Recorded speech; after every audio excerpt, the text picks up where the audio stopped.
time, space, reality. It's more than a linear path. It's a prism of endless possibility, where a single choice can branch out into infinite realities, creating alternate worlds from the ones you know. I am the Watcher. I am your guide through these vast new realities. Follow me and ponder the question, what if? What if Peter Parker never got bitten by a spider? A Marvel what-if story. Peter Parker walked down the bustling streets of Queens, his backpack slung over one shoulder, hands buried deep in his pockets. He wasn't rushing. It wasn't his nature, not anymore.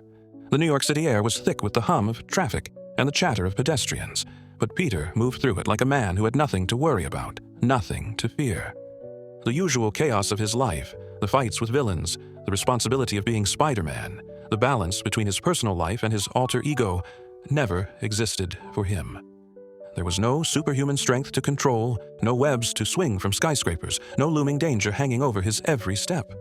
Peter Parker was just another teenager, a high school senior at Midtown High, with no clue that his life would soon take a sharp turn into the unknown.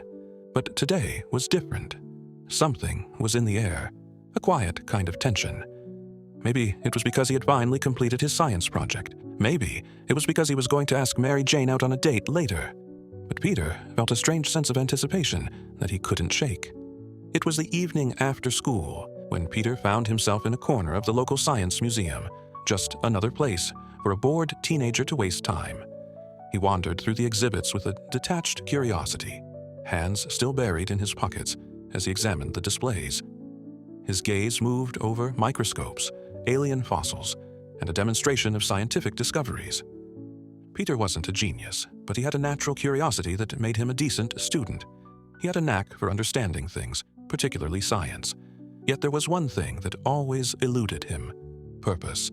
In his mind, he was just another student, blending into the crowd, doing what was expected of him. He wasn't special, and he never thought he would be. It was in the genetics exhibit that he noticed it, a strange, glowing display of spider specimens under a glass case.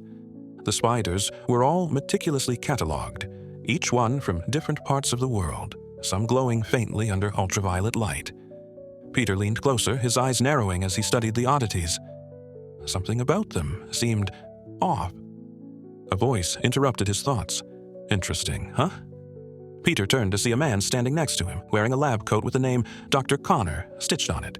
The man's eyes gleamed with an excitement Peter wasn't used to seeing in adults. Yeah, Peter stammered. What's so special about these? They're genetically altered spiders, Dr. Connor explained. We've been experimenting with them to unlock certain biological properties, strength, speed, healing factors. Imagine the possibilities for medicine and biotechnology. Peter's eyebrows raised. That's insane. You're trying to replicate superhuman abilities? Dr. Connor chuckled. Something like that. But we're focused on practical applications. I'm telling you, kid, if we can crack the code, we'll change the world. These spiders could revolutionize everything from gene therapy to prosthetics. Peter was fascinated, but didn't ask more questions. He wasn't particularly interested in genetic mutations or world-changing discoveries, but the idea of spiders with enhanced abilities stuck with him. It seemed like the kind of thing a superhero would deal with. He never thought anything more of it. Weeks passed, and Peter settled into his routine. School, friends, family. He was a regular teenager. He still hung out with his best friend, Harry Osborn, and continued his science project in the background. There were no massive revelations, no sudden bursts of power. He was still the same Peter Parker, always eager to help others, but never quite able to rise above his own limitations. One evening, as Peter was walking home from the library, he noticed something odd. A figure standing in a dark alley just beyond the streetlights. His instincts urged him to move on, but curiosity tugged at him.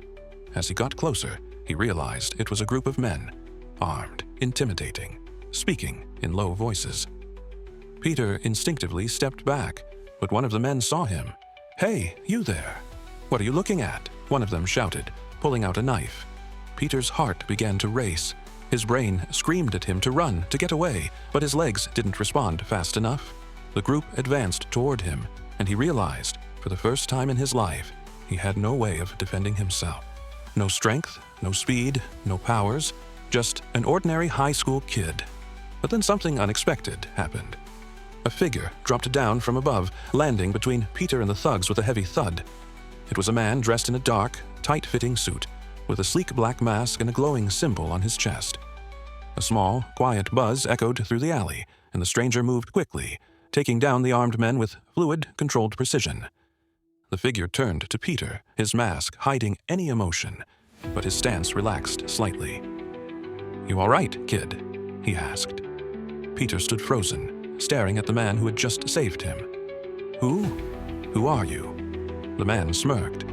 "I'm just a guy trying to make sure the good people of this city stay safe."